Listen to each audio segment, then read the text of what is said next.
जिले के बड़े जलाशय में शामिल लालबर्रा तहसील के सराटी जलाशय के अंतर्गत आने वाले विभिन्न ग्रामों के मछुआ समाज के लिए भरण पोषण एवं आजीविका का प्रमुख स्रोत मत्स्या खेत ही है। किंतु 6 माह से मछुआरा समाज भटक रहा है।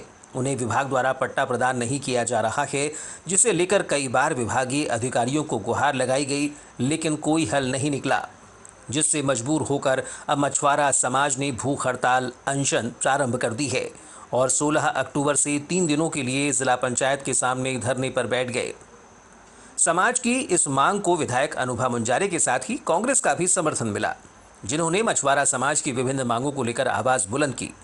परिणाम रहा कि विधायक के हस्तक्षेप के बाद अधिकारियों ने अनशन को समाप्त करवाया तथा मछुआरा समाज की मांगों को लेकर आश्वासन दिया है। मछुआरा समाज द्वारा सौंपे गए ज्ञापन में बताया गया कि सर्राटी जलाशय टेकाड़ी में मत्स्या खेत हेतु नवीन पट्टा जारी किए जाने को लेकर जिला पंचायत बालाघाट द्वारा 11 जून 2024 को निविदा जारी की गई थी, जिसमें मिलन मछुआ सहकारी समिति मर्यादित टेकाड़ी द्वारा 10 वर्षीय पट्टा पाने के लिए आवेदन किया गया था, जो त्रुटिपूर्ण है एवं आवेदन के साथ गलत जानकारी एवं दस्तावेज प्रस्तुत किए गए हैं। उक्त समिति का आवेदन निरस्त किए जाने की मांग की गई है। सर्राटी जलाशय से लगे साल्हे, चिचगांव, टेकाड़ी, बोरीटोला, मोहगांव, गणेश टोला, पांडरपानी, इन गांवों के मछुआ समाज का मुख्य आय का स्रोत मत्स्या खेत है। इस वजह से नई प्रस्तावित समिति को जलाशय पट्टा प्रदान किए जाने एवं पंजीयन कराने की मांग रखी गई है। पट्टा सहित अन्य मांगों को लेकर मछुआरा समाज द्वारा अनशन प्रारंभ किया गया था, जिसमें विधायक अनुभा मुंजारे, जिला पंचायत अध्यक्ष सम्राट सिंह सरस्वार, ब्लॉक अध्यक्ष श्याम पंजवानी, नगरपालिका में नेता प्रतिपक्ष कारो लिल्हारे, राम सिंह भाटिया के अलावा मछुआ समाज के लिकेश उइके, दशपंत, बस्ताराम नारबोदे, राजकुमार, खेमचंद नारबोदे, महेंद्र महाले, सूरजलाल, अमरलाल, साधना चांदेकर, प्रकाश कोल्हे, दुर्गा कोल्हे सहित अन्य की उपस्थिति रही। इस दौरान बालाघाट विधायक अनुभा मुंजारे ने कहा कि 500 एकड़ में लालबर्रा का क्षेत्र का प्रमुख सर्राटी जलाशय है, जिसके अंतर्गत आने वाले ग्रामों के मछुआरा समाज के लोगों की मांग है, जिसमें इस समुदाय को मत्स्या खेत की विधिवत अनुमति मिलनी चाहिए। पहले की समिति ने भारी अनियमितताएं की हैं और जिला पंचायत तथा मत्स्य एवं सहकारी विभाग ने अनदेखी करते हुए उसी समिति को अनुमोदन कर दिया है। उन्होंने बताया कि इस समाज का मुख्य कार्य मत्स्या खेत ही है, जिससे अब इनकी आर्थिक स्थिति दयनीय हो गई है और दर दर भटकने को मजबूर हैं। रोजी रोटी का संकट आने से पलायन कर रहे हैं।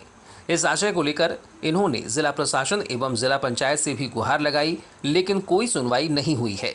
इसलिए अब मछुआरा समाज ने अनशन का रास्ता अपनाया है और कांग्रेस पार्टी तथा मेरा इन्हें पूरा समर्थन है। इनकी मांग न्यायोचित है, जिसे लेकर प्रशासन को ध्यान देना होगा। क्योंकि यहाँ आप देख रहे हैं कि हमारे पास में जो आसपास जो बैठे हुए हैं, ये मछुआरा समाज के भाई लोग बैठे हुए हैं और इन लोग लालबर्रा क्षेत्र से आते हैं। लालबर्रा ब्लॉक के अंतर्गत इनका गांव आता है। चिचगांव, टेकाड़ी, बोरी टोला, मोहगांव, गणेश टोला और पंडरापानी, ये इधर के इलाके से आते हैं आप लोग। और ये लगातार मांग कर रहे हैं, क्योंकि इनका अधिकार बनता है मछली पकड़ने का, इनका हक बनता है, अधिकार बनता है मत्स्य खेत करने का। इनका समाज का जो नियम है वो एक बराबर करना चाहते हैं, लेकिन प्रशासन की तरफ से इनको किसी भी तरह से सहयोग नहीं दिया जा रहा है। और इनका जो इलाके में हमारे क्षेत्र का सबसे बड़ा जो जलाशय आता है सर्राटी जलाशय, जहाँ पे जो 500 एकड़ की रकबे में वो जलाशय है और अंग्रेज़ों के शासनकाल से बना हुआ है। वहाँ पर इनको मछली पकड़ने का इनको अनुमति विधिवत मिलना चाहिए, लेकिन ऐसा नहीं मिल पा रहा है। जो पहले की जो समिति है कोई भारी अनियमितताओं के घेरे में है। उसके बाद भी जिले का जो मत्स्य अधिकारी हैं, जो सहकारिता के अधिकारी हैं, वो लोग सारी मनमानी को अनदेखी करके, अनियमितता को अनदेखी करके उसी समिति को काम दे रहे हैं, उसी समिति को वो लोग अनुमोदन कर रहे हैं उनका काम करने के लिए।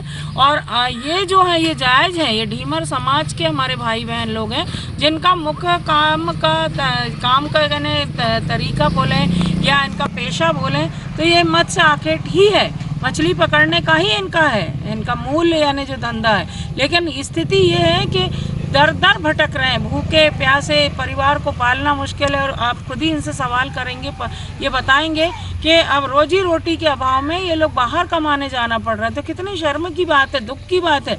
और इस आशय के से संबंध में इन्होंने जिला प्रशासन से लेके जिला पंचायत प्रशासन तक सब तरफ इन लोगों ने गुहार लगाई है और महीनों से भटक रहे हैं, लेकिन इनकी कोई सुनवाई कहीं नहीं हो रही है। आखिर में हार के, परेशान होके, थक के इन्होंने लोकतंत्र का अपने इस अधिकार का उपयोग करने का निर्णय लिया, जहां हम लोग आमरण अनशन, धरना प्रदर्शन करके अपनी बात शासन प्रशासन तक पहुंचाने का काम करते। तो आज हमारे मछुआरे समाज के इन भाइयों के, बहनों के इस आंदोलन को समर्थन देने के लिए मैं और हमारी कांग्रेस पार्टी यहाँ पर उपस्थित हुई है। और मैं कहना चाहती हूँ कि इनकी लड़ाई जायज़ लड़ाई है और इसके तरफ प्रशासन को ध्यान देना चाहिए। मछुआरा समाज की ओर से सुरेंद्र चौधरी ने बताया कि सर्राटी जलाशय का रकबा 187 हेक्टेयर आरे है। समुदाय के लोग 6 माह से मांग कर रहे हैं कि जलाशय के अंतर्गत गांव को जोड़ा जाए, किंतु मांगों पर ध्यान नहीं दिया गया है, जिस वजह से अब मछुआरा समाज के लोग दर दर भटक रहे हैं। रोजगार को लेकर पट्टा प्रदान करने के लिए आवेदन दिया गया था, लेकिन मत्स्य अधिकारी ने पुरानी समितियों को पात्र बताया है, जबकि उस समिति में मृत व्यक्तियों के नाम सम्मिलित हैं और दबंग व्यक्तियों को शामिल किया गया है। हमने पट्टा प्रदान किए जाने की मांग की थी, जिसे माना नहीं गया, इसलिए अनशन पर बैठे हैं और मांगों की पूर्ति के लिए प्रयास कर रही हैं। जो टेकाड़ी जलाशय के निकटवर्ती जो गांव हैं उनको उसमें जोड़ा जाए, ताकि मत्स्य खेत का वो काम कर सकें और अपनी आजीविका चला सके। आज हम देख रहे हैं कि जो हमारे मछुआ समुदाय के जो लोग हैं वो आज दर दर भटक रहे हैं रोजगार के लिए। इतना बड़ा जलाशय होने के बावजूद भी लोगों को बाहर काम करने जाना पड़े, ये बड़ी शर्मनाक बात है। हम लोगों ने यहाँ पे आवेदन किया हुआ था, आवेदन के साथ में किंतु जो मत्स्य अधिकारी जो पूजा रोकड़े जो मैम हैं, उन्होंने समिति को, जो दूसरी पुरानी समिति, उसको पात्र बता रही हैं, जबकि उसमें मरे लोगों के नाम, सरकारी कर्मचारियों के नाम, बाहर के लोगों के नाम, 12 किलोमीटर दूर के गांव के नाम जैसे सम्मिलित है। उस समिति में गुंडागर्दी, धोखाधड़ी, आपराधिक प्रवृत्ति के जैसे लोग बिल्कुल शामिल हैं, जबकि हम चाहते हैं कि एक स्वच्छ छवि की समिति का वहाँ निर्माण हो और मछुआरे भाई लोगों को काम मिले, ताकि उन्हें बाहर न जाना पड़े। इसलिए हम लोग बार बार मांग किए हैं, फिर भी हमारी मांग नहीं मानी गई है। इसलिए हम लोगों ने यहाँ 3 दिन का धरना प्रदर्शन रखा हुआ है, भूख हड़ताल के रूप में। इस बार भी अगर आपकी मांग पूरी नहीं होती तो अगला प्रयास क्या रहेगा? देखिए, हम तो ये चाह रहे हैं कि भाई प्रशासन इतने ही दिन में ये सारी चीज़ें समझ जाएं कि भाई कहीं ना कहीं हमारी मांगे जो हैं वो जायज़ हैं। अगर ना हो तो फिर से हम इसको क्रमशः बढ़ा करके रखेंगे।